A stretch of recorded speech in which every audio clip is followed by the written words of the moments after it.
The CGPSC coach में स्वागत है। एडीओ की पूरी तैयारी डेली 8 बजे लाइव क्लासेस के माध्यम से हम कर रहे हैं और द सीजीपीएससी कोच की जो बुक है वो एडीओ के कंप्लीट सिलेबस के अकॉर्डिंग अपडेटेड कंटेंट के साथ मार्केट में उपलब्ध है। आप सभी स्टूडेंट्स से एक रिक्वेस्ट है कि प्राइसिंग को लेकर के इश्यूज आए हैं मेरे पास, है ना भाई, तो बुक की प्राइसिंग को लेकर के उस पर वर्कआउट किया जा रहा है। जो भी अगली हमारी अभी स्टॉक आने वाली है उसमें एक जेन्युइन एमआरपी मेंशन होगा। पर आप लोगों से एक रिक्वेस्ट है कि कहीं पर भी आपको कोई दिक्कत हो रही है बुक प्राप्त करने में, तो उसका बहुत सिंपल सा तरीका है। आप गूगल प्ले स्टोर से the CGPSC coach app download कीजिए और ऐप डाउनलोड करके स्टोर से ही ऑनलाइन बुक ऑर्डर कर दीजिए। वो संस्थान से आपके एड्रेस पर रजिस्टर्ड पार्सल के माध्यम से भेजा जाएगा। 3 से 4 दिनों में वो डिलीवर हो रहा है। सैकड़ों स्टूडेंट्स को किताबें हमने भेजी हैं। तो सबसे सिंपल तरीका है कि यदि किताब प्राप्त करने में कोई दिक्कत हो रही है तो आप उसको ऑनलाइन ऑर्डर कर लें। और इस लाइव क्लास का पूरा लाभ उठाने के लिए, तैयारी को पूरा करने के लिए आपको उस बुक की आवश्यकता होगी। एक ही बुक में 100% सिलेबस मेंशन है, तो कंप्लीट सिलेबस वाली जो बुक है वो आप ऑनलाइन ऑर्डर करके अपने पास मंगा लें और उसके साथ साथ इस डेली 8 बजे की क्लास को अटेंड करें। जल्द ही आपके लिए एमसीक्यूज प्रैक्टिस सेशन की जो किताब है वो भी आपको 15 दिनों के अंदर उपलब्ध कराई जाएगी। तो इन सभी के माध्यम से आपकी तैयारी को 100% सुनिश्चित करने का हम प्रयास कर रहे हैं। ठीक है, तो इस प्रयास में जुड़िए, हमारे साथ अपनी तैयारी कीजिए। किसी भी तरह की कोई समस्या होती है तो उसके लिए भी संस्थान और हम स्वयं पूरी तरह से आपको सहयोग करने में कार्यरत हैं, तत्पर हैं।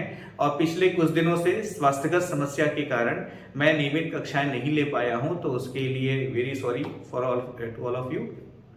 लेकिन कोई बात नहीं, क्लास किसी दिन नहीं होगी, किसी दिन 10 मिनट लेट से शुरू होगी, कुछ परेशानियां आती रहेगी, फिर भी हमारा क्लास आगे बढ़ेगा। और इस दौरान बहुत सारे पॉजिटिव कमेंट्स आप लोगों के मुझे मिले, पॉजिटिव फीडबैक्स मिले मुझे, तो उसके लिए आप सभी का सहृदय बहुत सारा धन्यवाद आप लोगों को। ठीक है, बहुत सारे स्टूडेंट्स के ऐसे भी कमेंट आए कि सर क्लास नहीं हो रही तो भी हमारी पढ़ाई जारी है, क्योंकि हम रिवीजन कर रहे हैं, बुक हमारे पास है, तो हमारी पढ़ाई नहीं रुकी है, आप घबराइए नहीं, हम पढ़ाई कर रहे हैं। मतलब सोचिए कितनी अच्छी एनर्जेटिक फीडबैक है, कितना अच्छा बात है कि देखिए 3 दिन अभी लगातार मेरी क्लास नहीं हुई लेकिन आप लोग नहीं रुके। यही तो सीखना है बेटा। देखो, तैयारी करने का मतलब ये नहीं होता है कि हमको एक चैप्टर को पढ़ करके एग्जाम के लिए प्रिपेयर हो। सीखने का मतलब ये होता है कि हमको लाइफ टाइम सर्वाइवल सीखना है। विपरीत परिस्थितियों में हम किस तरह से अपना प्रदर्शन सर्वश्रेष्ठ रखें, किस तरह से हर हाल में 100% परिणाम को प्राप्त करें, हमको वो सीखना है। तो ऐसी बातें तो होती रहेंगी और ऐसी बातों में हमारा समय लगता रहेगा, है ना। फिलहाल हम आगे बढ़ते हैं और जिस तरह से पंचायती राज के ऊपर हमारी डेली क्लासेस चल रही हैं, तो जिला पंचायत, जनपद पंचायत और ग्राम पंचायत को लेकर के विस्तार से बहुत सारी बातें मैंने आपको बताई। आज की जो क्लास है उसमें हम ग्राम पंचायत, जनपद पंचायत और जिला पंचायत की जो समितियां हैं उसके बारे में विस्तार से चर्चा करेंगे। इन्हीं समितियों से ही 3 प्रश्न 2017 के एडीओ के एग्जाम में पूछे गए हैं। इसके अलावा जैसे आपका सीजीपीएससी प्री के साथ साथ व्यापम के जितने भी एग्जामिनेशंस हैं, सभी जगह पंचायती राज के इस भाग से प्रश्न पूछे गए हैं, आते रहते हैं। तो ये नहीं सोचिए कि हम जो पढ़ रहे हैं वो सिर्फ एडीओ एग्जामिनेशंस के लिए है, वो आगामी सीजीपीएससी प्रीलिम्स के लिए भी उतना ही मायने रखता है। ठीक है, तो पढ़ने का कोई विकल्प तो है नहीं। तो आज का जो क्लास है, आज का जो टॉपिक है वो स्टार्ट करते हैं। यदि आप सभी मुझसे क्लास में जुड़ चुके हैं, आपने क्लास ज्वाइन कर लिया है, तो प्लीज एक कमेंट कर दें, yes sir we are here, okay sir, whatever. ठीक है, ताकि मुझे पता चले कि आप लोग क्लास ज्वाइन कर लिए हैं, क्योंकि आपके कमेंट्स ही मैं स्क्रीन में देख पाता हूं। ठीक है, देखिएगा, ग्राम पंचायत के अंतर्गत या पंचायती राज अधिनियम के अंतर्गत जो स्थायी समितियां हैं, ध्यान दीजिएगा, हमारा जो टॉपिक है, हमारा जो कंसर्न है वो स्थायी समितियों को लेकर के है। ठीक है, तो 5 प्रकार की स्थायी समितियां होती हैं। तो सबसे पहले तो ये याद में रखना है, ये दिमाग में रखना है कि कितने प्रकार की समितियां होती है, कितने प्रकार की समितियां होती है। तो 5 प्रकार समितियां, मतलब कौन सी? स्थायी समिति। तो 5 स्थायी समिति के गठन का प्रावधान है। कितना? 5 स्थायी समिति का। सबसे पहले हम समितियां देख रहे हैं किसका? ग्राम पंचायत का। तो पहले हम ग्राम पंचायत की समितियों के ऊपर बात करेंगे और ग्राम पंचायत की समितियों के ऊपर चर्चा समाप्त करने के बाद हम जनपद पंचायत की एवं जिला पंचायत की समितियों का तुलनात्मक अध्ययन करेंगे। ठीक है, तो ग्राम पंचायत की समिति के अंतर्गत देखें कि प्रावधान की हम बात करें तो अधिनियम में 5 स्थायी समितियों के गठन का प्रावधान है। कितने स्थायी समिति? 5 स्थायी समिति। तो ग्राम पंचायत में कितनी स्थायी समितियां होती हैं? तो 5 स्थायी समितियां होती हैं। इन 5 स्थायी समितियों के नाम क्या है? तो नाम पहले आपको रखना पड़ेगा। एक नाम है सामान्य प्रशासन समिति। देखिएगा, कार्यप्रणाली में, प्रशासनिक व्यवस्था में जितने भी ऑर्गेनाइजेशंस हैं उसमें सामान्य प्रशासन समिति होता है। जैसे कि हम राज्य सरकार में भी बात करें तो राज्य सरकार में भी सामान्य प्रशासन समिति होता है। कभी आपसे पूछा जाए कि छत्तीसगढ़ सरकार की सामान्य प्रशासन समिति का अध्यक्ष, मुखिया कौन है, तो वो हमेशा पदेन मुख्यमंत्री होता है। तो राज्य का मुख्यमंत्री ही राज्य की सामान्य प्रशासन समिति का मुखिया या अध्यक्ष या सभापति होता है। ठीक है, तो यहां पर अब ये नहीं समझिएगा कि ग्राम पंचायत की सामान्य प्रशासन समिति का अध्यक्ष या मुखिया मुख्यमंत्री होता है, वो मैंने आपको राज्य के परिदृश्य में बताया। ठीक है, तो सबसे पहले आपको क्या करना है, आपको 5 समितियों का नाम याद रखना है। तो पहली समिति है सामान्य प्रशासन समिति। पहली समिति है सामान्य प्रशासन समिति। एक चीज याद रखिएगा कि सामान्य प्रशासन समिति का सभापति जो है, सामान्य प्रशासन समिति का सभापति जो है ग्राम पंचायत में, तो ग्राम पंचायत की सामान्य प्रशासन समिति का जो सभापति है वो हमेशा सरपंच होता है। कमेंट करके मुझे बताएंगे कि ग्राम पंचायत की सामान्य प्रशासन समिति का सभापति कौन होता है?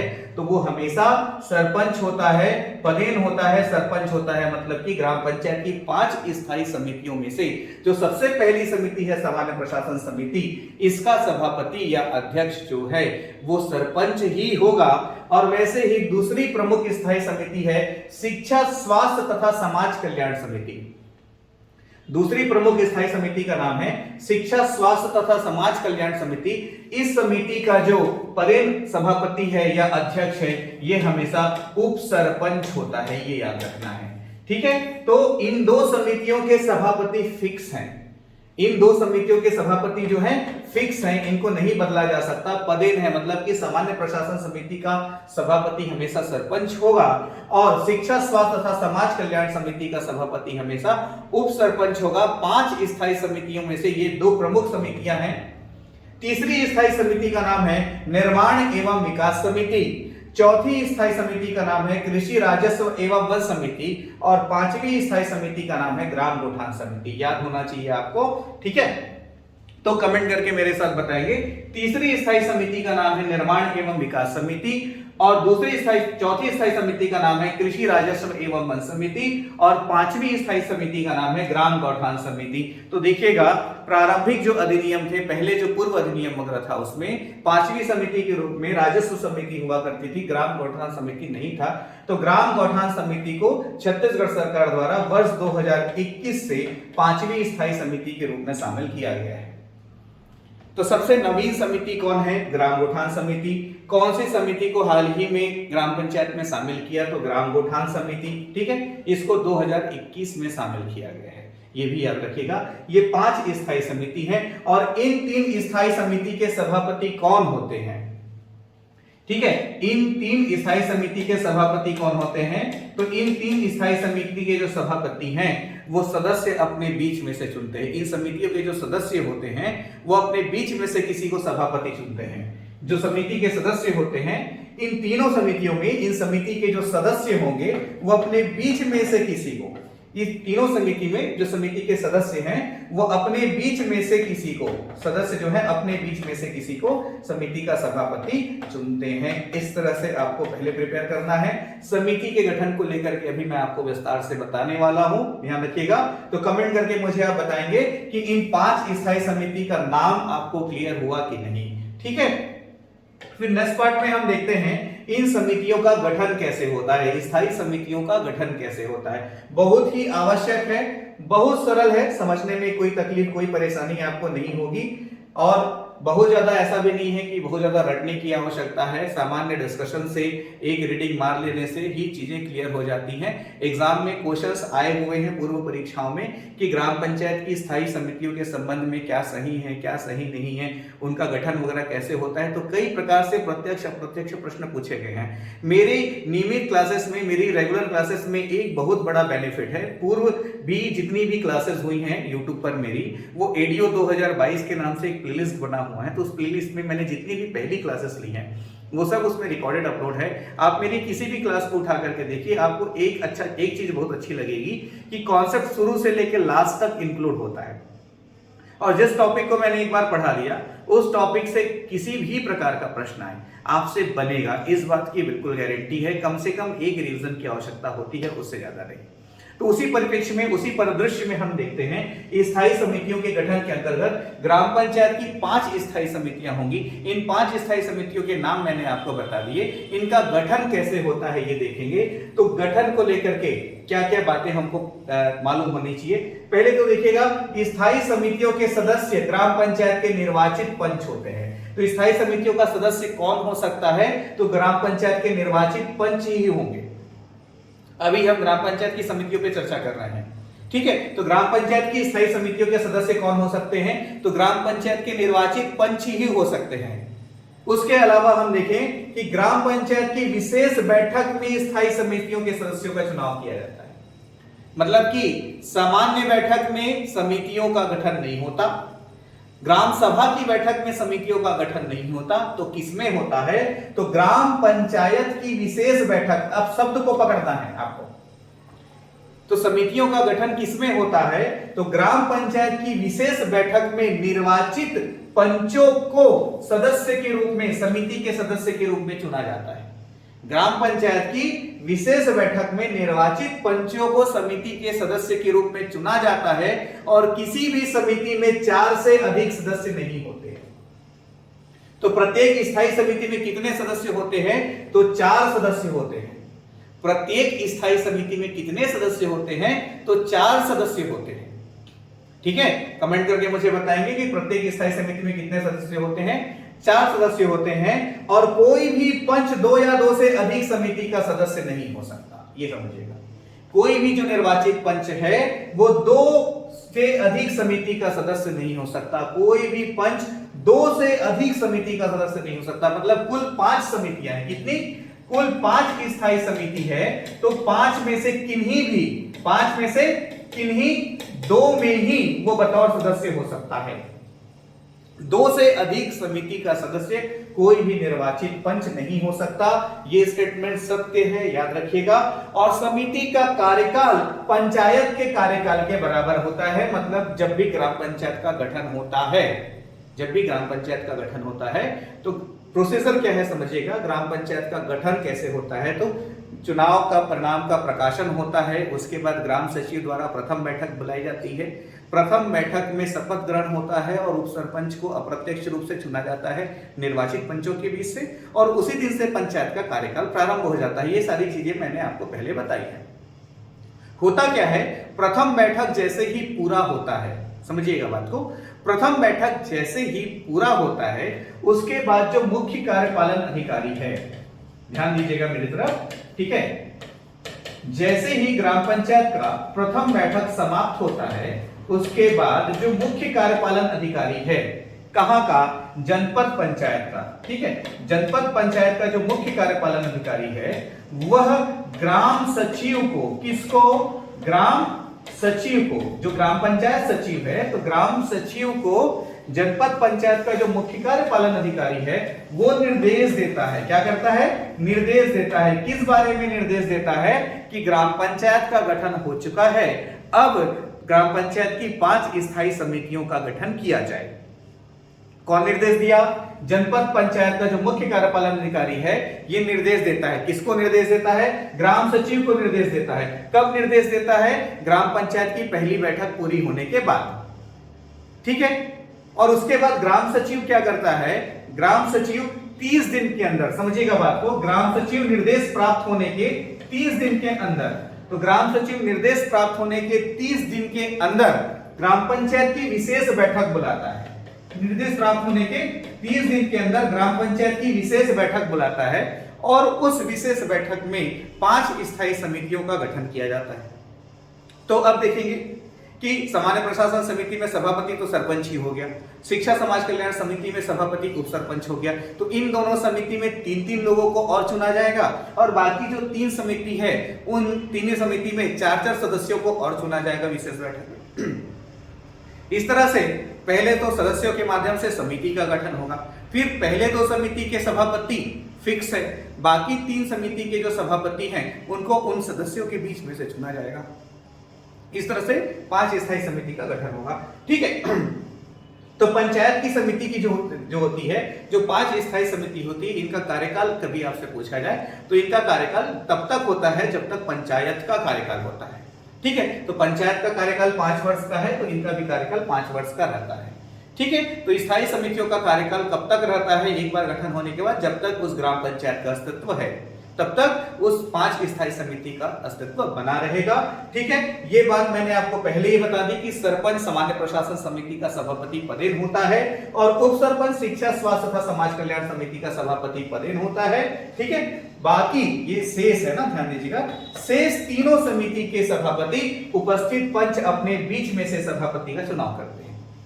शेष तीनों समिति के सभापति के रूप में उपस्थित पंच अपने बीच में से बाकी तीनों समिति के सभापति को चुनते हैं। ठीक है, बाकी तीनों समिति के सभापति उपस्थित पंच अपने बीच में से चुनते हैं। ठीक है, और ग्राम पंचायत सचिव जो होता है इन सभी समितियों का सचिव होता है। ग्राम पंचायत सचिव जो होता है वो इन सभी समितियों का सचिव होता है। तो समझिएगा बात को ध्यान से, जो 5 स्थायी समिति की बात की गई है ना, तो देखिएगा जो पांचों समिति में कम से कम कितने 4 सदस्य होंगे। कितने सदस्य होंगे? 4 सदस्य होंगे। तो जो सरपंच है वो तो पदेन सभापति हो गया, सरपंच जो है वो पदेन सभापति हो गया। तो सामान्य प्रशासन समिति में कितने सदस्य चुने जाएंगे? 4 सदस्य चुने जाएंगे। तो यदि हम सभापति को मिला दें, सभापति को जोड़ दें, तो सभी समितियों में सदस्य की जो संख्या है सभापति को मिलाकर वो 5 हो जाती है।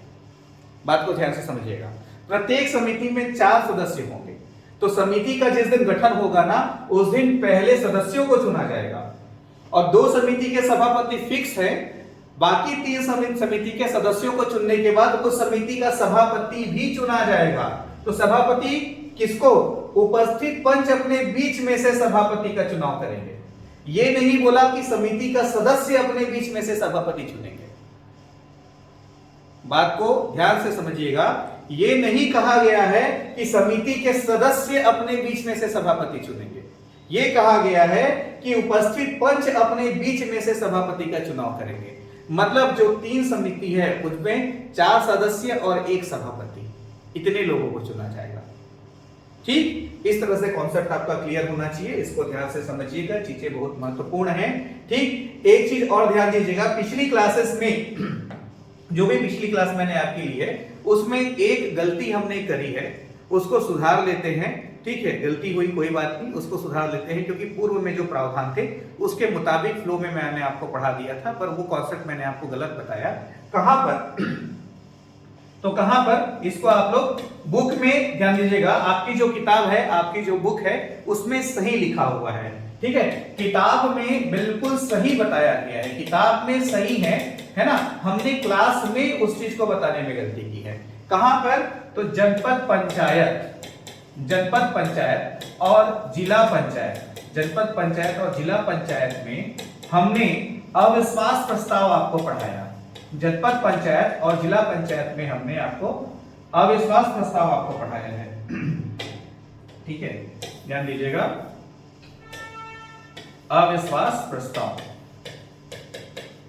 तो यहां पर दोनों ही जगह अविश्वास प्रस्ताव कैसे प्रस्तावित होगा, तो ये चीज बिल्कुल सही बताई मैंने कि 1/3 निर्वाचित 1/3 सदस्य जब लिखित रूप से देंगे, आवेदन करेंगे, तब अविश्वास प्रस्ताव की बैठक बुलाई जाएगी। लेकिन ये पारित कैसे होगा? ये पारित कैसे होगा? तो उपस्थित और मतदान करने वाले 3/4, उपस्थित और मतदान करने वाले 3/4 सदस्य, जो कि कुल सदस्य के 2/3 से, जो कि कुल सदस्य के 2/3 से अधिक हो, जो कि कुल सदस्य के 2/3 से अधिक हो। ये तो बुक में जो बताया गया है वो बिल्कुल सही है, हमने क्लास में बताने में छोटी सी गलती कर रखी थी, तो आप सभी से रिक्वेस्ट है कि उसको प्लीज अपडेट कर लीजिएगा। ठीक है, गलत तैयारी बिल्कुल भी किसी भी स्थिति में नहीं होना चाहिए, है ना भाई। तो किताब में भी कहीं कहीं प्रिंटिंग मिस्टेक है, तो उसको हम क्लियर करते हुए क्लास में आगे बढ़ रहे हैं। हालांकि यह बात, ये जो पॉइंट है वो बुक में बिल्कुल सही बताई गई है, क्लास में बताने में गलती हुई थी, तो उसको प्लीज करेक्ट कीजिएगा कि जनपद पंचायत जिला पंचायत में जो अविश्वास प्रस्ताव है वो पारित कैसे होता है। तो 3/4 सदस्य उपस्थित और मतदान करने वाले 3/4 सदस्य जो कि कुल के 2/3 से अधिक हो। उपस्थित और मतदान करने वाले 3/4 सदस्य जो कि कुल के 2/3 से अधिक हो। इतना आपको जानना बहुत आवश्यक है। ठीक है, आगे देखेंगे स्थायी समिति के गठन की प्रक्रिया। तो गठन की प्रक्रिया को तो मैंने अभी विस्तार से आपको पूरा बता दिया कि जनपद पंचायत के जो मुख्य कार्यपालन अधिकारी है उसके द्वारा निर्देश प्राप्त होने के बाद ग्राम पंचायत सचिव विशेष बैठक बुलाता है। विशेष बैठक में समिति के गठन की प्रक्रिया पूरी की जाती है। पहले सदस्यों को चुना जाता है और फिर अध्यक्ष को चुना जाता है या सभापति को चुना जाता है।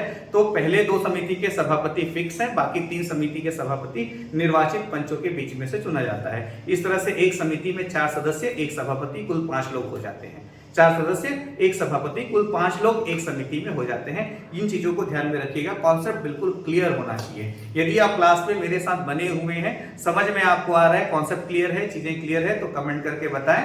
ठीक है, yes sir, okay sir, whatever जो भी आपको सही लगे। पता चलता है कि आप लोग जाग रहे हो, क्लास अटेंड कर रहे हो, ठीक है, साथ में लय में बने हुए हो। कहीं पर कोई समस्या जा रही हो, कोई चीज ना समझ में आ रही हो तो भी कमेंट करके बताएं। जो भी अगली क्लास होगी उसमें आपके डाउट्स को हम क्लियर भी करेंगे। ठीक है, देखिएगा समिति की बैठक। तो समिति की बैठक कब और कितने बार होती है इसके बारे में हम बात करें। ग्राम पंचायत की जो 5 स्थायी समिति की हम बात कर रहे हैं, तो ये बताया गया है कि स्थायी समितियों की बैठक 1 माह में कम से कम 1 बार होना चाहिए। 1 से अधिक बार भी हो सकता है, पर कम से कम 1 बार 1 महीने में 1 बैठक होना जरूरी है। बैठक के समय, स्थिति और स्थान की तारीख सभापति तय करेगा। समय के, बैठक के स्थान, दिन, समय वगैरह का निर्धारण कौन करेगा, तो सभापति तय करेगा। और उसकी सूचना जो है पहले ही समिति के, उसकी सूचना, बैठक की सूचना पहले ही समिति के सदस्यों को दे दी जाएगी। अभी पहले से सूचना देंगे तब तो पता चलेगा। भाई जैसे आप लोग को पहले से मालूम है कि सर 8 बजे क्लास लाइव लेते हैं, तब तो आप क्लास ज्वाइन कर रहे हो। पहले से नहीं पता होगा तो फिर कैसे ज्वाइन करेंगे। अब मान लो पहले से मालूम है कि सर आज क्लास नहीं लेने वाले हैं, तो हाँ भाई आप भी फ्री रहोगे। ठीक है, मान लो पहले से नहीं मालूम है कि सर आज क्लास नहीं लेने वाले हैं, ठीक है, और फिर आप वेट करते रहेंगे तो गड़बड़ होगा। तो पूर्व सूचना दे दी जाती है। और इसी तरह से कोचिंग के बारे में, क्लास के बारे में, एक्टिविटीज के बारे में जो भी पूर्व सूचना है वो हम अपने Telegram group the CGPSC coach के माध्यम से देते हैं। तो आप सभी Telegram group the CGPSC coach को जरूर ज्वाइन करें। वहां आपको क्लास से संबंधित जो भी अपडेशन है, इंफॉर्मेशन है, वो रेगुलर मिलती रहती है। और वहां पर आप मैसेज करके अपने डाउट्स भी क्लियर कर सकते हैं। ठीक है, इवन दूसरे सब्जेक्ट्स के भी डाउट आप वहां पर कमेंट में, मैसेज में कर सकते हैं। जिनके पास भी समय होगा, जिस भी फैकल्टी के पास समय होगा, वो आपके डाउट्स क्लियर कर दिया करते हैं। ठीक है, तो आगे देखेंगे समिति की बैठक की सूचना 1 दिन पहले दी जाती है और इसके बैठक की सूचना पटल पर चिपकाई जाती है। समिति के कोरम, तो समिति के आधे सदस्यों की उपस्थिति से कोरम पूर्ति मानी जाएगी। मतलब एक समिति में कितने, 4 सदस्य होते हैं, तो 4 का आधा कितना हो गया, 2। तो कम से कम 2 सदस्य उपस्थित होंगे, है ना भाई, कम से कम 2 या समिति के आधे सदस्य उपस्थित होंगे तो कोरम या गणपूर्ति मानी जाएगी। यदि कोरम या गणपूर्ति नहीं होती तो समिति की बैठक स्थगित कर दी जाएगी और अगली बैठक के लिए कोरम या गणपूर्ति का होना आवश्यक नहीं है। ठीक है, प्रावधान बिल्कुल वही है जैसा हमने पहले पढ़ा है, कुछ भी नया नहीं है इसमें और कुछ भी कठिन नहीं है। क्योंकि यदि आप मेरी प्रीवियस क्लासेस अटेंड करते आ रहे हैं तो मैं समझता हूं कि ये सारा कॉन्सेप्ट आपको फ्लो में क्लियर हो रहा होगा। इवन अब तो ऐसा हो रहा होगा कि किताब पढ़ने से भी आपको चीजें समझ में आ रही होंगी कि भैया ये जो लिखा है उसका मतलब क्या है। तो अब सब बहुत मालूम है, सिलेक्शन में ये बहुत मायने रखती है, तैयारी करने में बहुत इंपॉर्टेंट रोल है कि सिर्फ किताब आपके पास हो, सिर्फ बुक आपके पास हो, उसी से आपकी तैयारी होगी, ये बिल्कुल आवश्यक नहीं है। भाई किसी किताब को पढ़ने का मन तब करता है जब उसमें लिखी हुई बातें हमको समझ में आए। और लिखी हुई बात ही नहीं समझ में आएगी और हर पेज में ये परेशानी आ जाएगी तो हम बोर होकर के उस बुक को पलट के रख देते हैं। तो किताब में जो लिखा हुआ है वो आपको पढ़ने में कोई तकलीफ ना हो, इसलिए जो है सॉल्यूशन क्लासेस में है। क्लास के साथ बुक को फॉलो करते हैं तो 100% प्रिपरेशन आपकी होगी, कोई भी कॉन्सेप्ट या डाउट आपके अंदर बचेगा नहीं। ठीक है, तो निश्चित तौर पे अब यदि आपको बुक पढ़ने में समझ में आने लगा है, बहुत सारे आप में से ऐसे स्टूडेंट्स होंगे जिनके पास किताब पहुंच गई होगी, तो आप सभी से एक रिक्वेस्ट है मेरा कि आप लोग प्लीज कमेंट करके बताएं बुक आप लोगों को कैसी लगी, कंटेंट कितना बढ़िया लगा, जो लिखा हुआ है वो चीजें आपको समझ में आती है कि नहीं आती है, ये चीजें आप जरूर कमेंट करके बताएं, ताकि आपके जो फीडबैक्स है वो नए स्टूडेंट्स के लिए मोटिवेशन का एक रीजन बन सके। ठीक है, आगे देखिएगा निर्णय लेने की प्रक्रिया। तो समिति की जो बैठक होती है उसमें निर्णय बहुमत से लिया जाता है। कैसे लिया जाता है? बहुमत से निर्णय लिया जाता है। ध्यान दीजिएगा, अब बहुमत कैसे? तो भाई समिति में कितने सदस्य हैं? तो समिति में 4 सदस्य हैं। कितने सदस्य हैं? 4 सदस्य हैं। ठीक है, तो समिति में निर्णय कैसे होगा? बहुमत से होगा। तो बहुमत से निर्णय होगा मतलब किसी विषय पर एक तरफ जब 3 सदस्य होंगे तब फिर बहुमत मिल गया। ठीक है भाई, तो बहुमत से निर्णय होगा तो किसी विषय पर एक तरफ 3 सदस्य होंगे तो निर्णय होगा। लेकिन कभी ऐसा हो सकता है कि 4 हैं तो किसी विषय पर 2-2 सदस्य पक्ष और विपक्ष दोनों में हो जाए। जैसे आज की बैठक में साहू जी के यहां से समोसा लाना है कि नहीं लाना है, तो 2 सदस्य बोलते हैं समोसा लाना है और 2 सदस्य बोलते हैं समोसा नहीं लाना है। अरे बात समझ में? तो ऐसी स्थिति में क्या हो जाएगा? समान मत आएगा। क्या होगा? समान मत आएगा। तो किसी विषय पर बराबर या समान मत आने की स्थिति में समिति के जो सभापति होगा वो निर्णायक मत देगा। तो यहां पर मान लो दो लोग बोलते हैं कि समोसा नहीं लाना है, 2 लोग बोलते हैं समोसा लाना है, तो सभापति जी इंटरफेयर करेंगे, बोलेंगे अब वो जो बोलेंगे वो माना जाएगा। वो बोलेंगे लाना है तो समोसा आएगा, वो बोलेंगे नहीं लाना है तो समोसा नहीं आएगा। बात आ रही समझ में? तो अब आप लोग का मन कर रहा होगा, थोड़ा ध्यान भटक गया होगा, है ना, तो वापस क्लास की तरफ आ जाइए। मन कर रहा होगा समोसा खाने का तो क्लास के बाद जरूर खाइएगा। ठीक है, अभी ध्यान दीजिएगा कि समिति में बैठक में जो निर्णय है वो बहुमत से लिए जाते हैं। 4 सदस्य होते हैं तो 4 में से 3 जिस तरफ हुए बहुमत हो गया। यदि बराबर मत आता है तो बराबर मत की स्थिति में सभापति का अधिकार होता है कि वो निर्णायक मत दे, लेकिन सामान्य परिस्थितियों में सभापति जो है मतदान नहीं करता। ठीक है, निर्वाचित पंचों के बीच में से समिति का सभापति चुना जाता है। बाकी 3 समितियों का 2 के तो फिक्स है। ठीक है तो प्रावधान ऐसा है कि जब भी किसी विषय पर समान मत आएगा तो जो सभापति होगा वो निर्णायक मत देगा, पर सामान्य परिस्थितियों में सभापति जो है मत नहीं देता। वो तभी मत देता है जब मत किसी विषय पर समान हो। तो निर्णायक मत देने का काम किसका है? वो सभापति का है। और समिति के बैठक में जो भी निर्णय लिए जाएंगे, जो भी फैसले लिए जाएंगे, वो ग्राम पंचायत की बैठक में रखा जाएगा। समिति में जो भी निर्णय और फैसले लिए जाएंगे वो ग्राम पंचायत में रखा जाएगा और ग्राम पंचायत इन फैसलों को मंजूर कर सकती है या पुनर्विचार के लिए भी लौटा सकती है। ठीक है, लेकिन सवाल ये पैदा होता है कि समिति किस विषय पर बैठक करती है?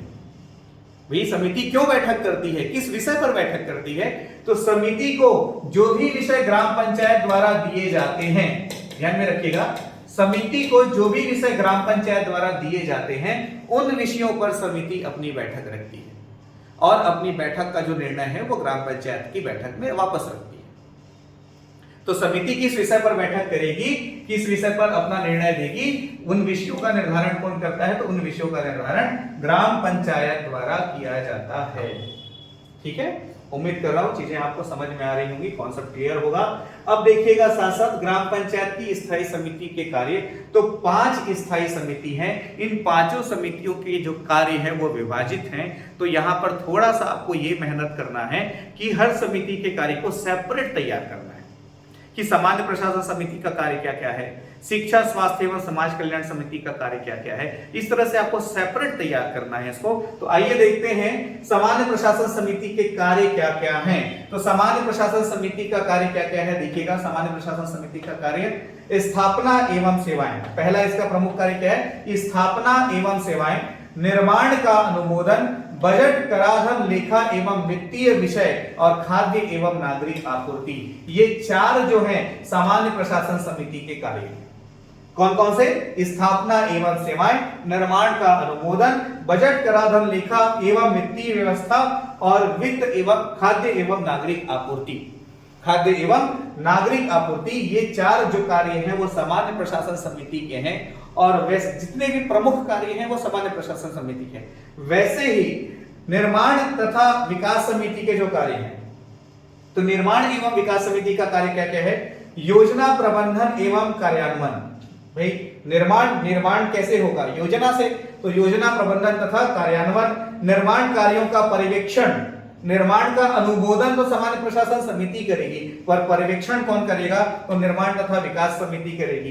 ग्राम कुटीर तथा खादी उद्योगों का विकास, ग्राम कुटीर तथा खादी उद्योगों का विकास भी निर्माण तथा विकास समिति का कार्य है। महिला तथा बच्चों के लिए पार्क उद्यान का विकास, ये भी किसका कार्य है? निर्माण तथा विकास समिति का कार्य है। और ग्राम विद्युतीकरण, वन लोक स्वास्थ्य अभियांत्रिकी, ये सभी जो हैं यह भी निर्माण तथा स्वास्थ्य समिति के कार्य हैं। तो थोड़ा सा जटिलता यहाँ पर आपको होगा, थोड़ी कठिनाई का सामना आपको करना पड़ेगा, बट हर हाल में जैसे भी हो इसको रट लीजिएगा, प्रिपेयर कर लीजिएगा कि निर्माण तथा विकास समिति के कार्य कौन कौन से हैं, सामान्य प्रशासन समिति के कार्य कौन कौन से हैं, मतलब इनके कार्यों को भी लेकर के एग्जाम में क्वेश्चन बनते हैं और निश्चित तौर पर प्रश्न पूछा जा सकता है। ठीक, फिर हम देखेंगे शिक्षा स्वास्थ्य तथा समाज कल्याण समिति के कार्य कौन कौन से हैं। तो शिक्षा स्वास्थ्य तथा समाज कल्याण नाम से ही स्पष्ट है, विद्यालयों का निरीक्षण, अनौपचारिक शिक्षा, प्रौढ़ शिक्षा, आंगनबाड़ी, बालवाड़ी और सामाजिक सुरक्षा। फिर सामाजिक सुरक्षा पेंशन, फिर टीकाकरण, परिवार कल्याण कार्यक्रम, स्वच्छता, महिला एवं बाल विकास, समाज कल्याण, अनुसूचित जाति, अनुसूचित जनजाति और अन्य पिछड़ा वर्ग के लिए जो भी कर्तव्य है वो, और इनके साथ खेलकूद। तो समाज का विकास, शिक्षा और स्वास्थ्य के साथ साथ ये पूरा कार्य किसका है? शिक्षा, स्वास्थ्य तथा समाज कल्याण समिति का है। और फिर हम देखें कृषि पशुपालन तथा मत्स्य पालन समिति का, तो देखिएगा यहाँ पर थोड़ा सा करेक्शन करने की आपको आवश्यकता है। पांचवी समिति कौन सी है? तो पांचवी समिति है ग्राम गोठान समिति। पांचवी समिति 2021 से बदल गई है, तो पांचवी समिति है ग्राम गोठान समिति। ध्यान दीजिएगा, तो इसको क्या किया गया है? कृषि राजस्व एवं वन समिति। चौथी समिति का अब नाम क्या है? चौथी समिति का नाम है कृषि राजस्व एवं वन समिति। ठीक है, तो कृषि राजस्व एवं वन समिति नाम होने के कारण क्या होगा? ये सभी कार्य भी किसके हैं? ये चौथी समिति के अंतर्गत आ जाएंगे। तो कृषि राजस्व एवं वन समिति के कार्य क्या क्या हैं? तो कृषि भूमि विकास का संरक्षण, उन्नत बीज, उद्यानिकी, डेयरी, मत्स्य पालन, लघु सिंचाई तथा श्रम, राजस्व 20 सूत्री कार्यक्रम, वन, सामाजिक, वानिकी, उद्यान, लघु वनोपज तथा विकास तथा वानिकी कार्यक्रम। तो कृषि, वन और मत्स्य पालन, पशुपालन से संबंधित सारे कार्य जो हैं वो कृषि राजस्व एवं वन समिति के अंतर्गत आ जाते हैं। और पांचवा है आपका ग्राम गोठान समिति। तो ग्राम गोठान समिति के कार्य क्या क्या हैं? तो ग्राम गोठान समिति का जो कार्य है, जगह जगह गांव में देखिएगा आप लोग ग्राम गोठान का गठन किया गया है, नरवा गरवा घुरवा बारी वाला जो सिद्धांत है उसके अंतर्गत। ठीक है, तो उसका संरक्षण है, उसका रख रखाव है, उसका जो ऑपरेशन है, उसको जो चलाने वगैरह का जो पूरा काम है। तो ग्राम गोठान से संबंधित जितने भी कार्य हैं वो ग्राम गोठान समिति को दे दिए गए हैं, है ना भाई। तो ग्राम पंचायत की 5 स्थायी समितियों में 5वीं स्थायी समिति के रूप में ग्राम गोठान समिति को शामिल करते हुए ग्राम गोठान से संबंधित सारे कार्य जो है वो ग्राम गोठान समिति को दे दिए गए हैं। इस तरह से 5 स्थायी समितियों के कार्य अभी तक हमने देखा। ठीक है, समझ में आया कि नहीं आया जी? ठीक है, यदि आया तो बहुत अच्छी बात है, आया हो तो कमेंट कर दो हाँ सर समझ में आया करके। इन 5 स्थायी समितियों के कार्य जरूर याद कर लीजिएगा। हर हाल में आपकी इच्छा हो तो भी याद कीजिए, आपकी इच्छा नहीं होगा तो भी याद कर लीजिएगा, क्योंकि एग्जाम में यदि क्वेश्चन आ गया तो बनेगा। ठीक है, फिर वही बात है, यदि क्वेश्चन बना तो सब सुना सुना लगता है, नहीं बनता है तो फिर जग सुना सुना लगता है। आगे बढ़ते हैं, समिति के सदस्यों की अवधि। तो भाई समिति का कार्यकाल, ग्राम पंचायत का कार्यकाल जब तक है तब तक समिति का कार्यकाल है। ठीक है, तो सदस्य भी तब तक बने रहेंगे जब तक ग्राम पंचायत बना रहेगा। ऐसा नहीं है कि हर साल उसके सदस्य बदलते रहेंगे। ठीक है, ऐसा बिल्कुल नहीं होता। आकस्मिक रिक्ति, हाँ, यदि किसी कारण से मृत्यु, त्यागपत्र या किसी अन्य कारण से किसी पंच का पद रिक्त हो जाए या कोई पंच स्वेच्छा से समिति से त्यागपत्र दे दे, वो पंच के रूप में बना रहेगा पर वो समिति के सदस्य या सभापति के रूप में नहीं रहेगा।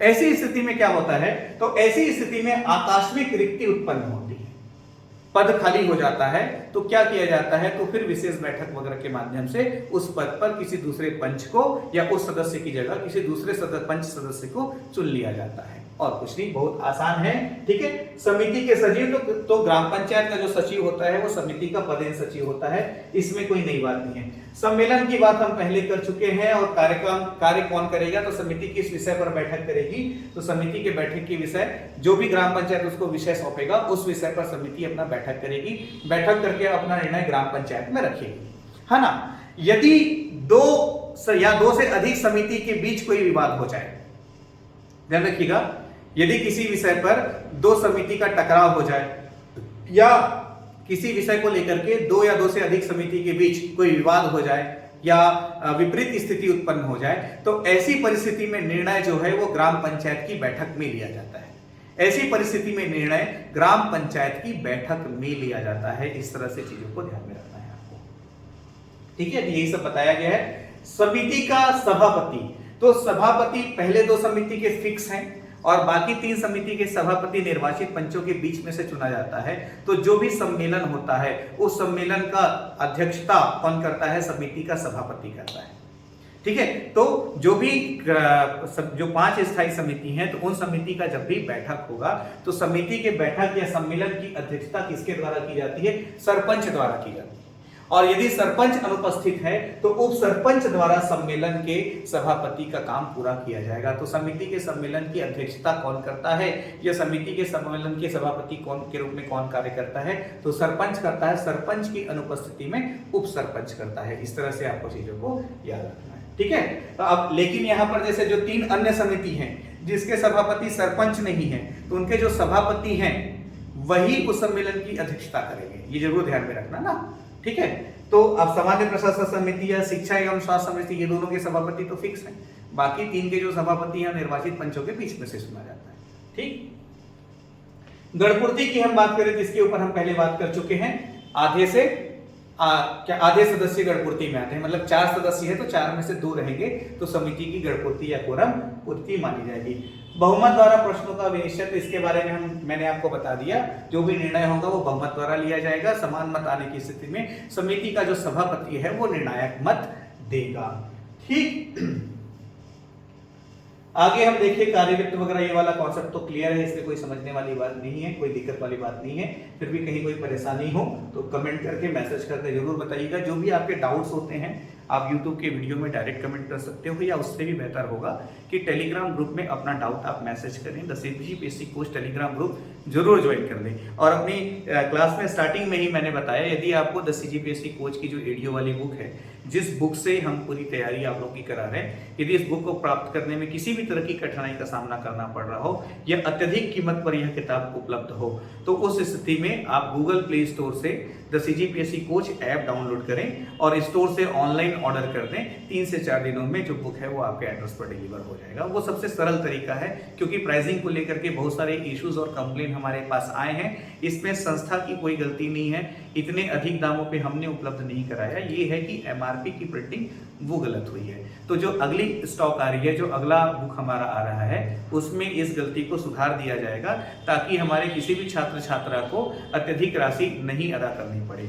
तब तक के लिए किसी तरह की कोई परेशानी जा रहा हो तो बेहतर है कि आप ऑनलाइन ऑर्डर करके उसको मंगा लें। ठीक है, चलिए आगे बढ़ते हैं। तो ग्राम पंचायत की 5 स्थायी समितियों को लेकर के यहाँ पे हमारी बातचीत समाप्त होती है। अब अगला पोर्शन जो है उस पर हम बात करेंगे जनपद पंचायत और जिला पंचायत की समितियों। और मैं क्या करने वाला हूं, इन दोनों समितियों का आपको कंपैरेटिव स्टडी कराने वाला हूं, तुलनात्मक अध्ययन हम करेंगे। तो यदि ये बुक आपके पास है तो देखिएगा, जनपद और जिला पंचायत वाला जो पोर्शन है वो त्रिस्तरीय पंचायती राज संरचना वाला जो टॉपिक था, उसके लास्ट में मैंने उसको लिखा हुआ है। कौन सा वाला भाग, जनपद पंचायत और जिला पंचायत की स्थायी समितियों वाला भाग। तो अभी जिस टॉपिक में आप हैं, जिस पेज में हैं, उस पेज में आगे जो बताने वाला वो नहीं मिलेगा। उसके लिए आपको अपनी किताब में 4-5 पेज पीछे जाना पड़ेगा। तो पेज पलट लीजिए, फिर हम स्टार्ट करते हैं जनपद पंचायत और जिला पंचायत की समितियों का तुलनात्मक अध्ययन। तो देखिएगा, जनपद पंचायत और जिला पंचायत की समितियों को लेकर के, तो समिति में बैठक में निर्णय कैसे होता है, गणपूर्ति कैसे होती है, जैसे ग्राम पंचायत के संबंध में जो चीजें मैंने आपको बताई, लगभग यहाँ पर भी बिल्कुल चीजें वैसी ही हैं। ठीक है, तो अधिनियम की हम बात करें तो अधिनियम में 5 स्थायी समितियों की बात है। जनपद पंचायत में भी 5 स्थायी समिति और जिला पंचायत में भी 5 स्थायी समिति की कॉन्सेप्ट दिया हुआ है। लेकिन छत्तीसगढ़ में कितने 2 अस्थायी और 5 स्थायी समितियों का गठन है। जनपद पंचायत और जिला पंचायत दोनों में ही अधिनियम में 5 स्थायी समिति के बारे में बताया गया है, पर अस्थायी समिति का भी गठन किया जा सकता है। खैर, अस्थायी समिति का गठन जो है वो ग्राम पंचायत में भी किया जा सकता है आवश्यकता महसूस होने पर, लेकिन ग्राम पंचायत में अस्थायी समिति के गठन का निर्धारण जो है वो अनुविभागीय अधिकारी जो राजस्व होगा उसके निर्देशानुसार, उसके माध्यम से, उसके आदेशानुसार हो पाएगा। तो वैसे ही ठीक है, जनपद पंचायत और जिला पंचायत में अधिनियम में कितनी समितियां हैं, तो अधिनियम में 5 स्थायी समितियां बताई गई हैं, लेकिन छत्तीसगढ़ में 7 समिति हैं। छत्तीसगढ़ में 7 समिति हैं, जिसमें 5 स्थायी समिति हैं और 2 अस्थायी समिति हैं। दोनों ही जगह 5 स्थायी समिति हैं और 2 अस्थायी समिति हैं। मैंने क्या किया है, कंपैरेटिव स्टडी आपके सामने रखा है, तो आपको प्रिपेयर क्या करना है, दोनों में क्या अलग है, सिर्फ यही प्रिपेयर करना है। तो इससे क्या होता है, तैयारी थोड़ी सरल हो जाती है। कलेक्टर के अनुमोदन से अन्य समितियों का गठन किया जा सकता है। तो किसके अनुमोदन से अन्य समितियों का गठन किया जा सकता है, तो कलेक्टर, मतलब जनपद पंचायत या जिला पंचायत में अन्य समितियों का गठन कलेक्टर के अनुमोदन से किया जा सकता है। जबकि ग्राम पंचायत में 5 स्थायी समिति के अलावा अन्य समिति का गठन वो अनुविभागीय अधिकारी राजस्व के अनुमोदन से किया जा सकता है। फिर देखेंगे सामान्य प्रशासन समिति, ठीक है, के अलावा सभी समिति में सदस्यों की संख्या कितनी होगी, 5। ठीक है, ये बात दोनों ही जगह लागू होगी। सामान्य प्रशासन समिति के अलावा, सामान्य प्रशासन समिति के अलावा सभी समिति में सदस्यों की संख्या कितनी होगी, 5 होगी। ठीक है, कहां पर, जनपद पंचायत में। जनपद पंचायत में सामान्य प्रशासन समिति के अलावा सभी समितियों में सदस्यों की संख्या कितनी होगी, 5 होगी। जबकि जिला पंचायत में क्या होगा, तो जिला पंचायत में 3 निर्वाचित सदस्य होंगे। जिला पंचायत में 3 निर्वाचित सदस्य होंगे और 2 विधायक होंगे और 1 सांसद होंगे। जिला पंचायत में 3 निर्वाचित सदस्य, 2 विधायक और 1 सांसद, तो यहां पर कुल सदस्य संख्या कितनी हो जाएगी, 6 हो जाएगी। ठीक है, और यहां पर जो है जनपद पंचायत में विधायक सभी समितियों का सदस्य होता है।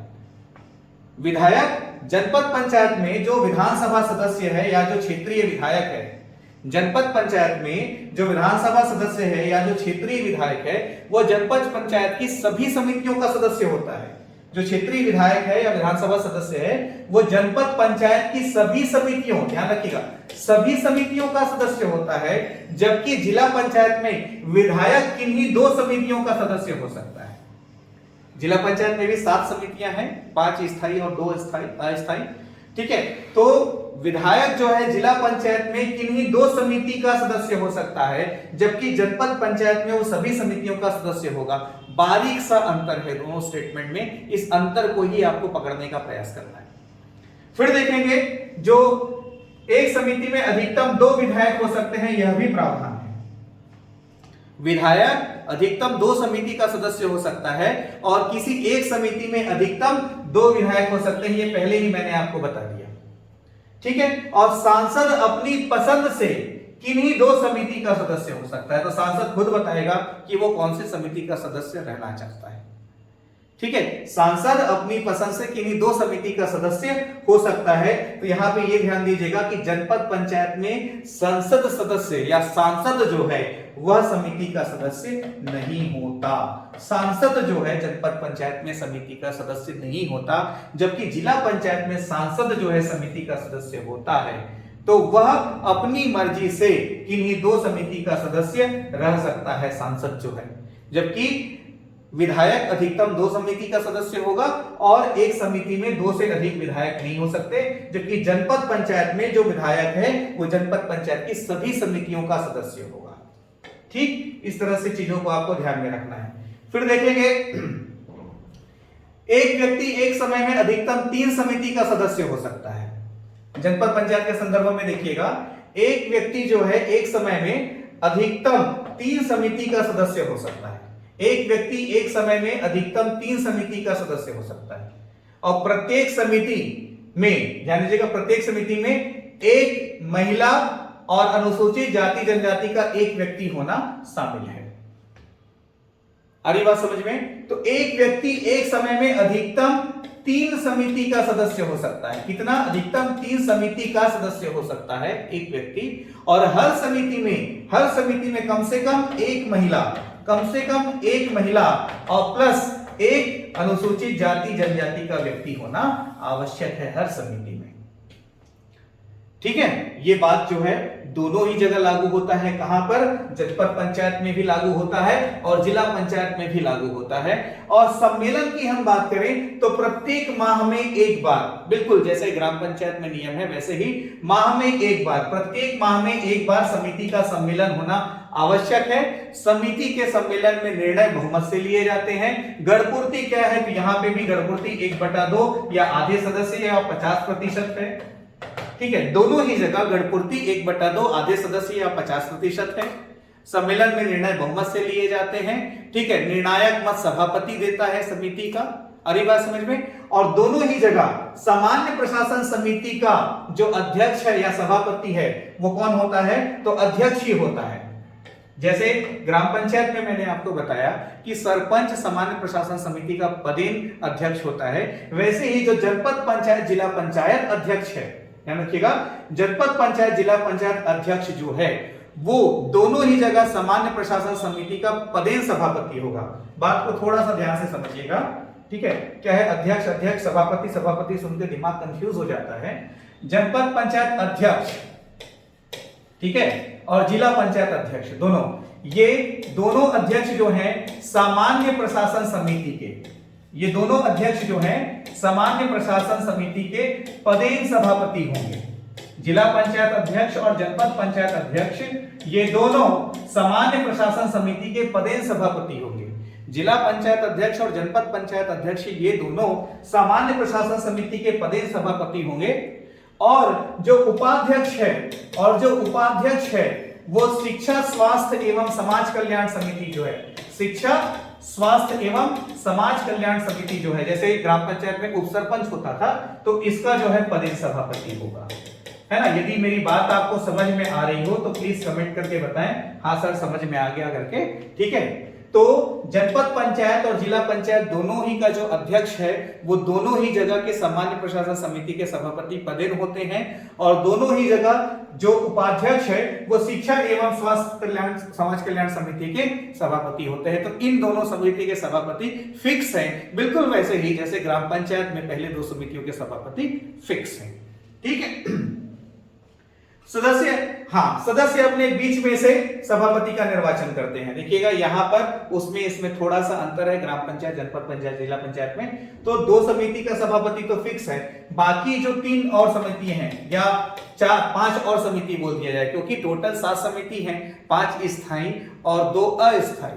ठीक है, किसी भी नई समिति का गठन कलेक्टर के अनुमोदन से किया जा सकता है। ठीक है, तो अन्य समिति में सभापति का जो निर्वाचन है वो सदस्य अपने बीच में से करेंगे। अन्य समितियों के सभापति का निर्वाचन सदस्य अपने बीच में से किसी को सभापति चुनेंगे।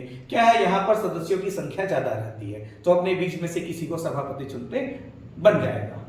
ठीक, गणपूर्ति मैंने आपको बता दी, समिति का 50% नियम बात वही है कि गणपूर्ति मतलब कि जैसे मान लो समिति में 5 सदस्य हैं तो 5 का आधा कम से कम 2.5 या 2 होता है, या 6 लोग हैं तो 6 का आधा 3 होता है, तो 3 सदस्यों की उपस्थिति में गणपूर्ति होगी, कोरम होगी, है ना भाई।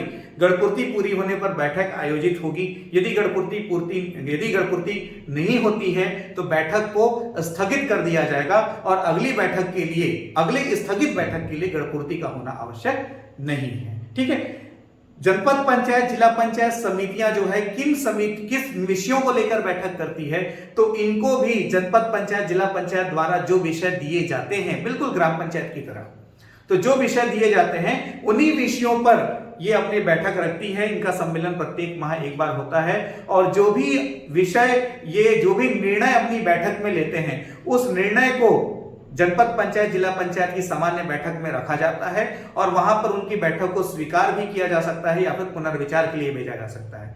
जनपद पंचायत जिला पंचायत में भी यदि 2 या 2 से अधिक समिति के बीच कोई विवाद उत्पन्न हो या असहमति की स्थिति हो तो उसका निपटारा जो है जनपद या जिला पंचायत की सामान्य बैठक में किया जाएगा।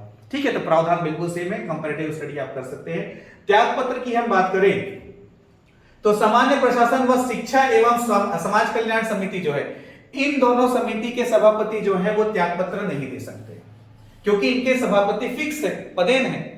तो इन दोनों समिति के सभापति त्यागपत्र नहीं दे सकते, दोनों ही जगह, जनपद और जिला पंचायत दोनों ही जगह। इवन ग्राम पंचायत में भी ये बात लागू होगी कि जो सभापति मतलब पहले दो समिति के सभापति हैं, क्योंकि वो दोनों पदेन सभापति हैं, तो वो त्यागपत्र देंगे तो अपने पद से भी त्यागपत्र देना पड़ेगा, तो वो तो संभव है नहीं। ठीक है, तो इन दोनों समिति, सामान्य प्रशासन और शिक्षा स्वास्थ्य तथा समाज कल्याण समिति के सभापति अपना त्यागपत्र नहीं दे सकते, और अन्य समिति के जो सभापति हैं, अन्य समिति के जो सभापति हैं वह अपना त्यागपत्र दे सकते हैं। किसको देंगे? तो जनपद पंचायत अध्यक्ष को, या यहां पर जिला पंचायत अध्यक्ष को अपना त्यागपत्र दे सकते हैं। ठीक है, आकस्मिक रिक्ति को भरने का भी सिस्टम वही होगा। यदि समिति का कोई भी सदस्य समिति की सदस्यता से त्यागपत्र दे देता है या समिति का सदस्य नहीं रहता है, तो अन्य जो निर्वाचित सदस्य हैं उनके बीच में से किसी को समिति का सदस्य चुना जाएगा, या किसी समिति का सभापति अपना त्यागपत्र दे देता है तो किसी नए सदस्य को शामिल करते हुए फिर उनके बीच में से किसी को समिति का सभापति चुना जाएगा। तो प्रक्रिया बिल्कुल सामान्य होगी, इसमें कहीं पर कोई जटिलता नहीं है। कार्यकाल की बात करें तो कार्यकाल 5 वर्ष, मतलब वही जब तक जनपद पंचायत का कार्यकाल है या जिला पंचायत का कार्यकाल है तब तक इनकी समितियों का भी कार्यकाल होता है। तो कार्यकाल को लेकर के कॉन्सेप्ट बिल्कुल वैसा ही है जैसे मैंने आपको ग्राम पंचायत में बताया। सीधे शब्दों में पूछा जाए तो दोनों का कार्यकाल 5 वर्ष का है, पर यह कहना बिल्कुल सही होगा कि जनपद पंचायत और जिला पंचायत की समितियों का कार्यकाल तब तक होता है जब तक जनपद पंचायत जिला पंचायत का कार्यकाल होता है। समितियों का गठन एक कार्यकाल में एक ही बार होता है, बार बार नहीं होता, हर साल समितियों का गठन नहीं होता, यह भी ध्यान में रखिएगा। ठीक है, समिति का विशेष सम्मेलन, बैठक एक माह में एक बार बैठक होगी, यह तो मैंने आप लोगों को बताया। और ये चीज ध्यान में रखिएगा कि जनपद पंचायत जिला पंचायत में, जनपद पंचायत और जिला पंचायत में समिति के बैठक की सूचना 7 दिन पूर्व दे दी जाती है। कितने दिन पूर्व? जनपद और जिला पंचायत में समिति के बैठक की सूचना 7 दिन पूर्व दे दी जाती है, और प्रत्येक माह एक बैठक अनिवार्य है। समिति का विशेष बैठक भी बुलाया जा सकता है, तो समिति का विशेष बैठक समिति के 3 सदस्यों के लिखित आवेदन पर, समिति के 3 सदस्यों के लिखित आवेदन पर समिति का विशेष बैठक बुलाया जा सकता है। विशेष बैठक कौन बुलाएगा? तो सभापति बुलाएगा। 3 सदस्यों के लिखित आवेदन पर समिति का विशेष बैठक बुलाया जा सकता है, कौन बुलाएगा? तो समिति का सभापति बुलाएगा। ठीक है, और सदस्यों को 3 दिन पूर्व, देखो किसी समिति का जब विशेष बैठक बुलाएंगे तो 3 दिन पूर्व सूचना देंगे, और समिति का सामान्य बैठक जब बुलाएंगे तो फिर 7 दिन पूर्व सूचना देंगे, जनपद और जिला पंचायत दोनों जगह। और दोनों जगह जो समिति है 7 कौन कौन से हैं? तो सामान्य प्रशासन समिति, शिक्षा स्वास्थ्य तथा समाज कल्याण समिति, कृषि समिति, संचार एवं संकर्म समिति, सहकारिता एवं उद्योग समिति, महिला एवं कल्याण समिति, राजस्व तथा वन समिति, ये उन 7 समितियों के नाम हैं जो जिनका गठन जिला पंचायत और जनपद पंचायत में होता है, जिसमें से 5 स्थायी समितियां हैं और 2 जो है अस्थायी समितियां हैं। तो आपसे पूछा जाए, ठीक है, 5 स्थायी समिति हैं और 2 जो है अस्थायी समिति है, तो ये आपका स्थायी समिति है, ये आपका स्थायी समिति है, ये राजस्व तथा वन समिति ये आपका स्थायी समिति है, कृषि समिति आपका स्थायी समिति है, सहकारिता एवं उद्योग ये आपका स्थायी समिति है। आ रही बात समझ में? तो हमारे राज्य में 7 समितियों का गठन होता है, 5 स्थायी हैं अधिनियम के अनुसार और 4 अस्थायी हैं। किसी भी नए समिति का अनुमोदन कौन करता है? तो कलेक्टर करता है। ठीक, उम्मीद करता हूं कॉन्सेप्ट क्लियर हुआ होगा, चीजें आपको समझ में आई होंगी। यदि किसी तरह की कठिनाई हुई हो समझने में तो इस वीडियो को आप दोबारा जरूर देखिएगा, और देखने के साथ साथ बुक के नोट्स को जरूर पढ़िएगा, चीजें क्लियर होंगी। उसके बावजूद आपको कोई डाउट होता है, फिर भी डाउट होता है तो टेलीग्राम पे मैसेज कर दीजिएगा, वहां पे आपके डाउट में रिप्लाई करके क्लियर कर दूंगा। ठीक है, समिति के गठन तो इसमें भी प्रोसीजर बिल्कुल वैसे ही है। प्रथम सम्मेलन के 30 दिन के भीतर जो मुख्य कार्यपालन अधिकारी है ना भाई, वो क्या करेगा? वो बैठक बुलाएगा समिति के गठन के लिए। दोनों ही जगह ध्यान रखिएगा, प्रथम सम्मेलन जैसे ही होता है, निर्वाचन परिणाम के बाद प्रथम सम्मेलन होगा, प्रथम सम्मेलन के 30 दिन के भीतर मुख्य कार्यपालन अधिकारी जो है, मुख्य कार्यपालन अधिकारी जो कि जनपद और जिला पंचायत का प्रशासनिक अधिकारी है, वो विशेष बैठक बुलाएगा। ठीक है, क्या करेगा? विशेष बैठक बुलाएगा, है ना भाई। तो अध्यक्षता कलेक्टर द्वारा नियुक्त पीठासीन अधिकारी करता है ना भाई। तो विशेष बैठक बुलाएगा और विशेष बैठक बुला करके फिर समितियों का गठन किया जाएगा। और उसकी अध्यक्षता कौन करता है? तो उस बैठक की अध्यक्षता कलेक्टर द्वारा नियुक्त पीठासीन अधिकारी करता है ना भाई। तो होता क्या है, जब समिति के गठन के लिए पहली बैठक होती है, जब समिति के गठन के लिए पहली बैठक होती है, तो पहली बैठक में निर्वाचित सदस्यों का समिति के लिए चयन होता है। समिति के सदस्य निर्वाचित सदस्यों के बीच में से लिया जाता है। तो पहली बैठक में किसको चुनते हैं? तो निर्वाचित सदस्यों को चुनते हैं। दूसरी बैठक समिति के गठन के लिए, समिति के निर्माण के लिए दूसरी बैठक जब आयोजित होती है, तो दूसरी बैठक में बाहरी व्यक्ति जैसे विधायक, लोकसभा या राज्यसभा के जो सांसद हैं, सदस्य हैं, तो जो विधायक और सांसद हैं उनको चुना जाता है समिति के सदस्य के रूप में। कब? दूसरी बैठक में। अब जैसे जनपद पंचायत में तो विधायक सभी समिति का सदस्य होगा, जबकि जिला पंचायत में विधायक अधिकतम 2 समिति का सदस्य हो सकता है और एक समिति में अधिकतम 2 विधायक हो सकता है, और सांसद अपनी पसंद से अधिकतम 2 समिति का सदस्य हो सकता है। ठीक है, तो दूसरे बैठक में जो बाहरी व्यक्ति हैं उनको, उनका चुनाव किया जाएगा। उसके बाद फिर निर्वाचित सदस्य जो होंगे, है ना भाई। तो यहां पर समिति के गठन के समय आपको सदस्य बनने के लिए एक प्रस्तावक और एक समर्थक की भी आवश्यकता होती है। तो जो सदस्य हैं, जो व्यक्ति इन स्थायी समितियों का या अस्थायी समिति का सदस्य बनना चाहता है, उसको सदस्य बनने के लिए एक प्रस्तावक और एक समर्थक की आवश्यकता होती है। ये एक प्रस्तावक और एक समर्थक की आवश्यकता होती है, उसके साथ ये नामांकन भरते हैं, ध्यान रखिएगा। ठीक है भाई। तो इसके बाद फिर मान लो किसी समिति के सदस्य बनने के लिए अधिक आवेदन मिलते हैं। यदि किसी समिति में सदस्य बनने के लिए अधिक आवेदन मिलते हैं, तो फिर एक से अधिक आवेदन होने पर, एक से अधिक नामांकन होने पर गुप्त मतदान द्वारा चयन होगा। किसके द्वारा? गुप्त मतदान द्वारा चयन होगा, जिसमें सभी सदस्य भाग लेंगे। और गुप्त मतदान में भी यदि समान मत आता है तो लॉटरी द्वारा नाम का निर्णय लिया जाएगा। ठीक है, लॉटरी निकाल के डिसाइड करेंगे कि भाई इस समिति का सदस्य कौन होगा, ऐसा करके। तो निश्चित तौर पर जनपद पंचायत, जिला पंचायत में समिति के गठन की प्रक्रिया में थोड़ी परेशानी होती है, और हर सदस्य किसी न किसी समिति में सदस्य या सभापति होना चाहता है। हर सदस्य यहाँ पर थोड़ा सा होड़ होती है कि मैं समिति का सदस्य रहूं या मैं समिति का सभापति रहूं। 2 समिति के सभापति तो फिक्स हैं, बाकी जगह पॉसिबिलिटीज होती है, तो थोड़ा सा यहाँ पर परेशानी होती है।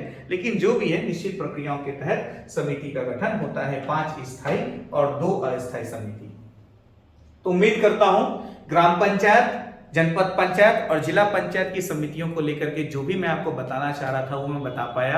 आप लोग को समझ में आया होगा।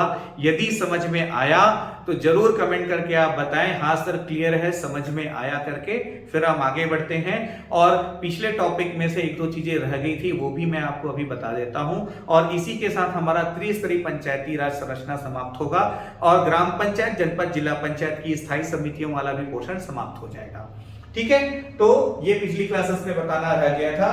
थोड़ा सा देखेंगे जमानत राशि और स्व घोषणा एवं शपथ पत्र। तो ये तो मैंने पिछली क्लासेस में आप लोग को बताया ये मैंने पिछली क्लासेस में आप लोग को बताया है।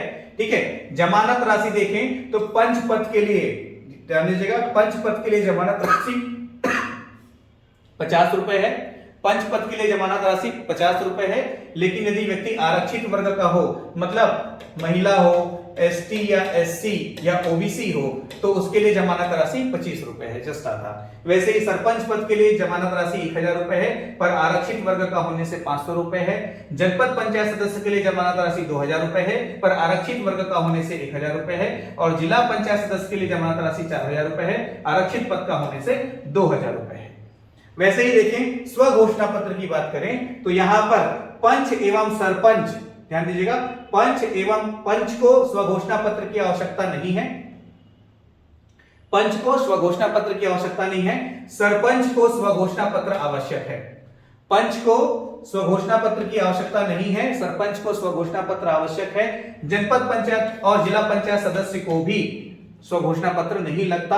शपथ पत्र, तो पंच को शपथ पत्र नहीं लगेगा, सरपंच को भी शपथ पत्र नहीं लगेगा।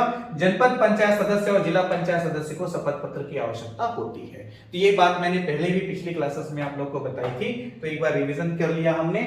और वर्तमान में जो मानदेय है, ध्यान दीजिएगा, ये क्या है, पूर्णकालिक पद पर नहीं होते, तो इनको जो मिलता है है ना, तो इनको जो है वेतन नहीं मिलता, इनको मानदेय मिलता है। ध्यान रखिएगा, इनको वेतन नहीं मिलता, इनको मानदेय मिलता है।